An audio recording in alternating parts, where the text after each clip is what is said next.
Meus amigos e minhas amigas, meu companheiro Nilson, presidente da UGT do Rio de Janeiro, e todos os trabalhadores e trabalhadoras desse grande evento que está ocorrendo nessa data maravilhosa, 1º de maio.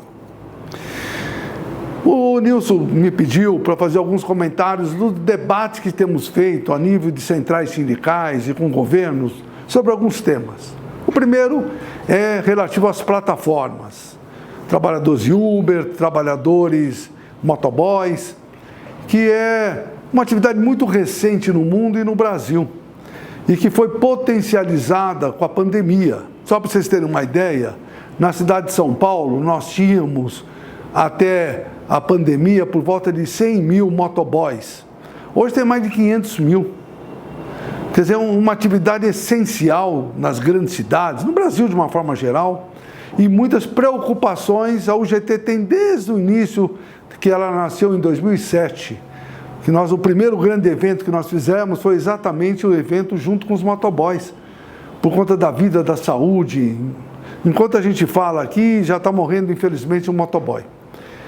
E tomamos algumas providências importantes, principalmente com vistas à saúde do trabalhador. Aqui em São Paulo nós implementamos, a UGT e o nosso companheiro Gil dos motoboys, que nos ajudou a desenvolver esse trabalho e a prefeitura abraçou, são essas faixas azuis nas grandes avenidas, o que ajudou a diminuir bastante os acidentes e a fatalidade da atividade tão essencial que é essa através dos motoboys.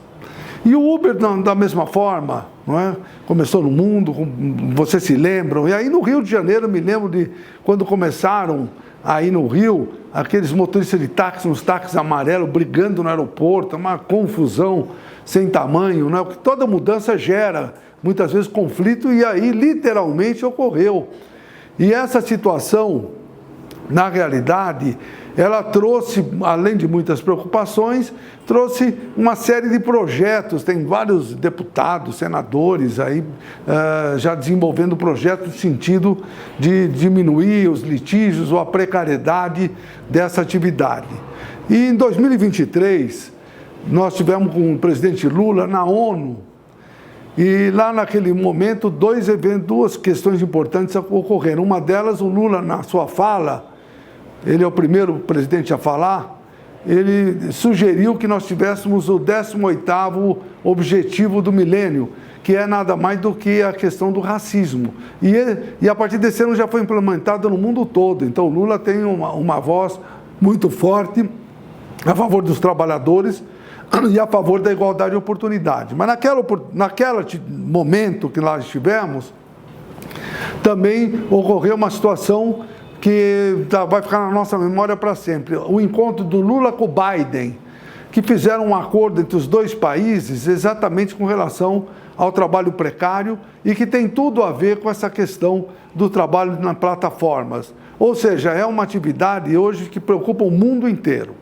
E no Brasil foi feito algumas mesas de negociações, tanto mesa para 4 rodas como mesa para 2 rodas, e teve a participação muito intensa da UGT, e até o nosso secretário-geral, Canindé Pegado, participou das duas com muita eficiência e tentando chegar num acordo, que chegou no caso do Uber, mas chegou num acordo que não está funcionando. Qual é o acordo proposto?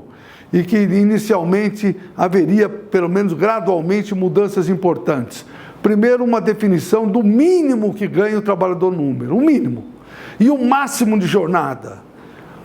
A seguridade desse trabalhador e a questão do seguro, caso o automóvel necessitasse disso. Esses são alguns pontos que ocorreram, foi anunciado e está ainda no parlamento sem solução. Mas as centrais sindicais e o UGT, de uma forma muito especial, têm desenvolvido ações no sentido de tentar superar essa questão tão complexa.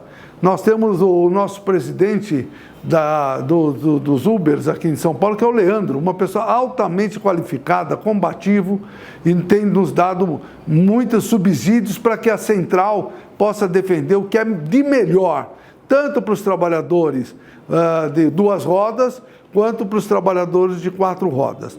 No caso de 2 rodas está um pouco mais difícil, ainda não se conseguiu nem um acordo como ocorreu com a questão dos trabalhadores no Uber. E até recentemente eu estive numa audiência pública na Câmara dos Deputados, chamado pelo deputado Boulos, que levou como os protagonistas dessas atividades aqueles motoboys que participaram do tal do break, pararam aí em várias cidades, e não houve nessa atividade uma participação efetiva de todos os que representam os trabalhadores de motoboys, entre eles o companheiro Gil, que, a meu ver, é uma das maiores lideranças do nosso país. Então, é uma situação ainda preocupante. Estamos aí desenvolvendo uma série de ações e foi comprometido pelo ministro Marinho, a pedido da UGT, que no dia 15 inicia um processo de resgate das reuniões, tanto para as 2 rodas quanto para 4 rodas, com a participação do ministro Marinho e com a participação dos dirigentes. Vai estar lá presente, em nome da UGT, o nosso querido companheiro Canindé Pegado, e vai nas 2 rodas o Gil e nas 4 rodas o nosso companheiro Leandro. E por último, nesse tema, nós no mês de junho estaremos na OIT, e quem vai falar em nome dos trabalhadores do Brasil vai ser a UGT. E justamente o tema é exatamente esse que eu estou adiantando aqui para vocês. E com certeza absoluta, lá com a voz que nós vamos exaltar lá para o mundo todo, através do palanque da ONU, vamos tentar ver se sensibilizamos os governos do mundo e a área empresarial, que a vida importa e que nós temos que buscar alternativas efetivas para essa juventude. A maior parte dos trabalhadores, tanto de 2 rodas quanto 4, são muito jovens. E são pessoas que muitas vezes as suas vidas são ceifadas ou ficam com sequelas para o resto da vida por conta de acidentes, no caso dos motoboys. E no caso do Uber, é uma atividade muitas vezes análoga à escravidão. Trabalham muito para ter um recurso e uma remuneração muito pequena. O outro tema, meu companheiro Nilson e meus amigos e amigas que estão nesse evento aí, hein? Que belo evento, tá quase para enxergar vocês. Eu fico muito feliz em poder fazer alguns poucos comentários, né? A outra questão é a questão da saúde do trabalhador.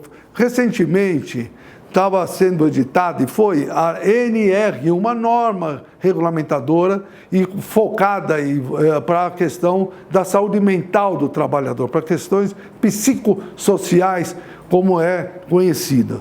E é uma norma muito extensa, foi estudada durante algum tempo por técnicos profissionais, os trabalhadores com assento no Ministério do Trabalho, que também, no caso nosso da UGT, é o nosso companheiro Maradona, que ajudou muito a chegar num escopo importante por conta das mudanças que o mundo está sofrendo.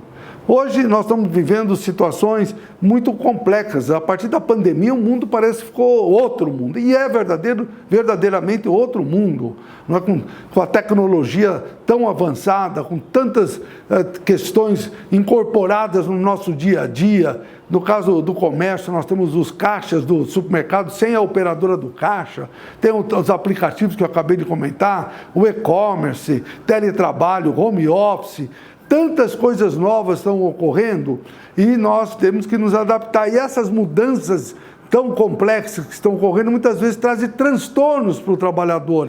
Assédio no local de trabalho, tanto moral como sexual, entre outras coisas. Então essa NR1, ela é uma norma muito relevante no sentido de nos trazer oportunidades para que a gente possa tentar superar e valorizar mais uma vez a questão que eu comentei logo no início, que é a vida do trabalhador, não é? Que é muito relevante. Essa norma, ela, a pedido da área empresarial, o governo não mudou a data, é a partir do mês de maio que ela vai estar vigorando, mas as empresas só serão multadas a partir do ano que vem. Então tem alguns meses para que a fiscalização possa orientar as empresas no sentido da valorização desses temas que a NR1 trata. E é importante também dizer que os sindicatos também estarão sujeitos à NR1. Tem questionários que serão respondidos e questionários que vão ser os funcionários dos supermercados vão responder diretamente para os órgãos que têm a responsabilidade de fazer a capilarização e a compreensão dessa matéria. Então, nós também temos que ter muita preocupação, porque uma coisa é um movimento sindical ficar falando, e é o que nós sabemos fazer e muito, mas no nosso ambiente que temos essas responsabilidades, muitas vezes a gente fica um pouco distante e isso é muito ruim. Então, fica aqui um alerta. E aí fica o segundo tema, meu querido Nilson, para que você possa, nesse debate importante do 1º de maio, compreender e aprofundar mais. E o terceiro tema é um tema que é também muito relevante para todos nós, em especial para nós comerciários, não é que eu sou comerciário aqui na cidade de São Paulo, que é a jornada 6x1.